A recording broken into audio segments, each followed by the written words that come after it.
Hello everyone, welcome to my channel. आज की poem है द ट्रीज़। इस पोएम को लिखी है पोएट एंड्रिन रिच ने। और ये जो पोएट है एंड्रिन रिच, इन्होंने जितनी सारी पोएम लिखी हैं ये सब औरतों के हक के लिए लिखी गई हैं। तो यहाँ पे जो द ट्रीज़ है, इस पोएम में बार बार ट्री के यूज़ किया गया है। तो इस ट्री का एक लिटरल मीनिंग तो है, साथ ही साथ इसका एक सिंबॉलिक, एक हिडन मतलब भी है। तो स्टार्ट करते हैं poem. The tree inside are moving out into the forest. The forest that was empty all these days, where no bird could sit, no insect hide, no sun bury its feet in shadow. The forest that was empty all these nights will be full of trees by morning. तो ये कहते हैं कि जो पेड़ पहले घरों के अंदर रहते थे अब वो जंगलों में जा रहे हैं। ठीक है, तो ऐसे तो ये ऐसा पॉसिबल नहीं है प्रैक्टिकली कि पेड़ जो है कहीं चल कर कहीं को चले जाए, लेकिन यहाँ पे पर्सोनिफिकेशन का यूज़ किया गया है। पर्सोनिफिकेशन का यूज़ किया गया है। पर्सोनिफिकेशन का मतलब होता है कि जब हम किसी नॉन लिविंग थिंग्स को या फिर ऑब्जेक्ट को हम एक ह्यूमन बीइंग के कैरेक्टर देते हैं तो हम उसे बोलते हैं कि पर्सोनिफिकेशन। तो यहाँ पे हम ट्रीज़ को एक पर्सोनिफाई कर रहे हैं कि वो मूव कर रहा है फॉरेस्ट की ओर। पहले जो ट्री था वो घर अंदर था, अब वो मूव करके कहाँ जा रहा है, फॉरेस्ट की ओर। तो यहाँ पे पर्सोनिफाई का यूज़ हुआ है। तो यहाँ पे कहा गया है कि जो पेड़ पहले घरों के अंदर थे अब वो जंगल में जा रहे हैं, जंगल की तरफ जा रहे हैं। The forest that was empty all this day, जो जंगल आज तक खाली पड़ा हुआ था। Where no bird could sit, जहाँ पे किसी भी बर्ड के बैठने के लिए सीट नहीं थी। नो इंसेक्ट हाइड, किसी भी इंसेक्ट, किसी कीड़े के लिए छिपने के लिए जगह नहीं थी। नो सन बरी इट्स फीट इन शैडो, कहीं पे भी पेड़ की छाया नहीं पड़ती थी। The forest that was empty all this nights, बहुत सारी रातें उस फॉरेस्ट ने अकेले में गुजारी है, बिल्कुल खाली गुजारी है। Will be full of this my morning, तो सुबह तक वो पूरा जंगल पेड़ों से भर जाएगा। तो यहाँ पे पोइटस कहना चाहती है, एंड्रिन रिच कहती हैं कि जो पेड़ पहले घरों के अंदर बंद थे अब वो घरों के अंदर चलकर जंगल में जा रहे हैं। और जो जंगल पहले खाली था अब वो, जहाँ पे कीड़ों के छिपने की जगह नहीं थी, पेड़ों के बैठने की जगह नहीं थी, जहाँ पे कोई छाया नहीं रहता था, सुबह होते ही वो पूरे जंगल पेड़ों से भर जाएगी। तो ये इसका लिटरल मीनिंग है, राइट। अब इसका सिंबॉलिक हिडन मीनिंग क्या है? इसका हिडन मीनिंग है कि पोइट कहती हैं कि जो औरतें पहले घरों के अंदर, घर की चार दीवारियों के अंदर बंद रहती थी, सिर्फ घर के काम ही किया करती थी, अब वो अपने घर की चार दीवारियों को छोड़ के बाहर की तरफ निकल रही हैं, बाहर की दुनिया में आ रही हैं। पहले जो सिर्फ घर तक ही सिमटी रहती थी, घर के ही कामों में लगी रहती थी, अब वो बाहर आकर, बाहर की दुनिया में आकर अलग अलग प्रोफेशंस अपनाने जा रही हैं। और जो दुनिया आज तक नीरस बनी हुई थी, जिसमें क्वालिटी की कमी थी, वो दुनिया अब रंगीन हो जाएगी औरतों के प्रोफेशनल वर्ल्ड में आने के बाद। तो ये इसकी हिडन मीनिंग है। एंड्रिन रिच ये कहती हैं। आगे है, all night the roots work to disengage themselves from the cracks in the veranda floor.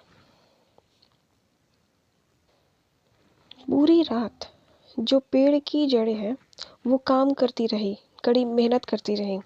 To disengage, disengage का मतलब होता है अपने आप को अलग करने के लिए।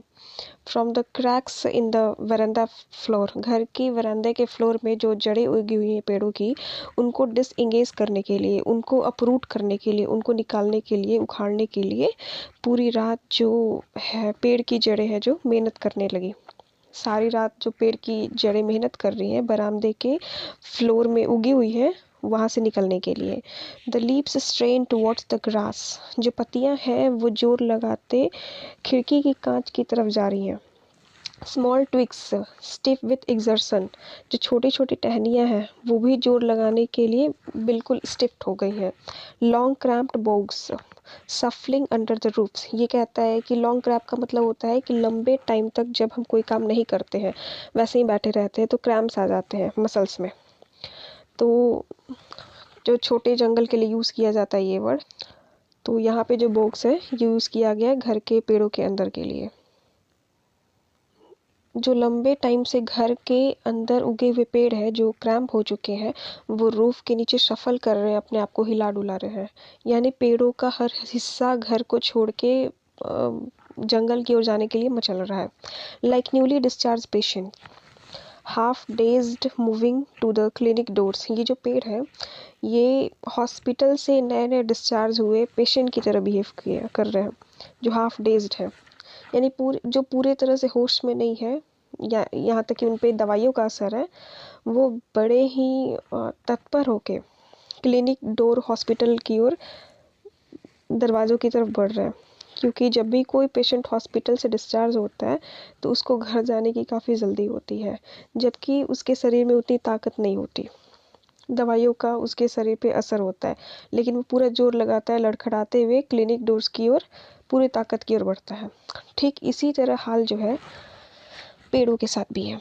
लंबे टाइम से वहीं रहने की वजह से पेड़ एक तरीके से वो क्रैम्प सी हो गई है, लेकिन वो पूरा जोर लगाकर हॉस्पिटल की न्यूली डिस्चार्ज पेशेंट की तरह जंगल की तरफ जाना चाहते हैं। तो यहाँ पे लिटरल मीनिंग हो गया। अब इस लाइन का सिंबॉलिक मीनिंग है कि पहली लाइन में है कि पेड़ की जड़ें जो हैं वो मेहनत कर रही हैं सारी रात से, जिससे कि बरामदे की फ्लोर से वो अलग होके जंगल की ओर जा सके। तो जो विमेन है वो बहुत टाइम से मेहनत कर रही हैं कि वो घर की चारदीवारी से निकलकर बाहर निकल सके और बाहर की दुनिया में खुद को बना सके। तो यहाँ पे बताया गया है कि जो औरतें हैं उनके शरीर का हर हिस्सा, उनका बॉडी, उनका माइंड, उनका साइकोलॉजिकली, मेंटली, फिजिकली हर तरीके से वो चाहती हैं कि वो बाहर के वर्ल्ड में जाके दुनिया का सच में एक हिस्सा बने। ठीक है, तो वो घर के चारदीवारी में रह के सिर्फ घर के काम करके अपनी ज़िंदगी नहीं गुजारना चाहती। तो महिलाएं जो हैं वो घर के काम करके अपनी ज़िंदगी नहीं गुजारना चाहती। आगे है, I sit inside, door open to the veranda, writing long letters. In which तो पोइटस कहती हैं इसमें कि मैं अंदर बैठी हुई हूँ, बरामदे की दरवाजे खुले हुए हैं और मैं लंबे लंबे लेटर्स लिख रही हूँ। In which I scarcely mention the departure of the forest from the house. और इस लेटर में मैं मेंशन नहीं कर रही हूँ उस पेड़ों का जो घर से निकल कर जंगल की ओर जा रहे हैं। The night is fresh, the whole moon shines in a sky still open. रात अभी ज़्यादा वक्त नहीं हुए हैं, अभी नाइट फ्रेश है, पूरा चांद आसमान में आया हुआ है फुल मून की तरह, और स्काई बिल्कुल खुला खुला नज़र आ रहा है।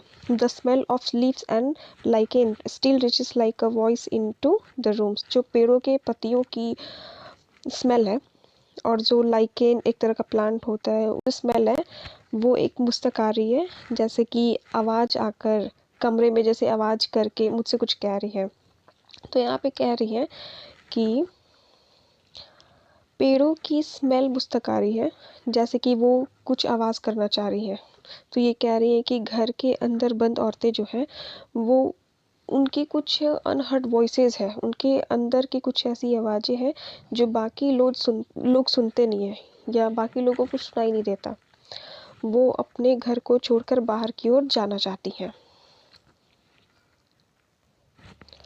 आगे की लाइन है, my head is full of whisper which tomorrow will be silent.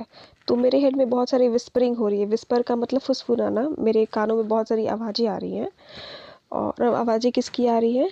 तो पिछले पैराग्राफ में कहा ना कि मेरे कमरे में पेड़ों की सुगंध ऐसी आ रही है, ऐसी आवाज़ें आ रही हैं कि ऐसा लग रहा है कि वो कुछ कहना चाहती है जो मेरे कानों तक आ रही है। तो उसी आवाज़ की बात की गई है। तो इसमें कहती हैं कि कल ये आवाज़ें शांत हो जाएंगी, साइलेंस हो जाएंगी। लिसन, ध्यान से सुनो। द ग्लास इज ब्रेकिंग, कांच टूट रहा है। The trees are stumbling forward, जो पेड़ है वो गिरते पड़ते आगे की ओर बढ़ रहे हैं। स्टम्बलिंग का मतलब टकरा के लड़खड़ाते हुए आगे बढ़ना। इनटू द नाइट, रात के वक्त, बिल्कुल खुली रात में आसमान के नीचे वो आगे बढ़ रही है। Winds rush to meet them, और खुले आसमान में जंगल की तरफ। तो ये आवाज़, ये जो हवा है, ये पेड़ जंगल की तरफ से आ रही है, जो कि पेड़ों का स्वागत कर रही है। The moon is broken like a mirror. जो चांद है वो किसी टूटे हुए शीशे की तरह लग रहा है। Its pieces a flash now in the crown of the tallest oak. जो सबसे बड़ा ओक ट्री है, उसकी टहनियों के बीच में से जब मैं चांद को देख रही हूँ तो ऐसा लग रहा है कि वो किसी शीशे की तरह टूटा हुआ है। तो जैसे मून होता है और पेड़ है, तो उस पेड़ की जो पत्तियाँ क्रैक पत्तियों से वो चांद देखने से लग रहा है कि जो चांद है, जो मून है, वो मिरर के जैसे टूटा हुआ है। तो लास्ट वाले स्टैंजा में पोएट्रेस कहती हैं कि आज तो बहुत सारी आवाज़ें आ रही हैं, लेकिन कल वो आवाज़ें शांत हो जाएंगी। क्यों? क्योंकि औरतों ने अब चार दीवारी से निकलने की ठान ली है। खिड़की का आकाश टूट रहा है, मतलब कि जो पुरानी जंजीरें औरतों के पैरों में पड़ी थी वो अब टूट रही हैं। अब वो प्रोफेशनल लाइफ में, बाहर की ज़िंदगी में, बाहर के हालात भी, वो भी औरतों का, विमेन का स्वागत कर रही हैं बाहर की ज़िंदगी में। तो एक तरीके से लाइफ भी, आउटसाइड वर्ल्ड भी ये चाहता था कि जो मेन डोमिनेटेड वर्ल्ड, जहाँ पे सिर्फ मेन लोग शासन करते हैं, तो वहाँ पे औरत लोग भी कि औरतें जो है घर के अंदर ना रहकर बाहर निकल कर काम करें। तो अब कहते हैं कि अब जो है वक्त बदल रहा है,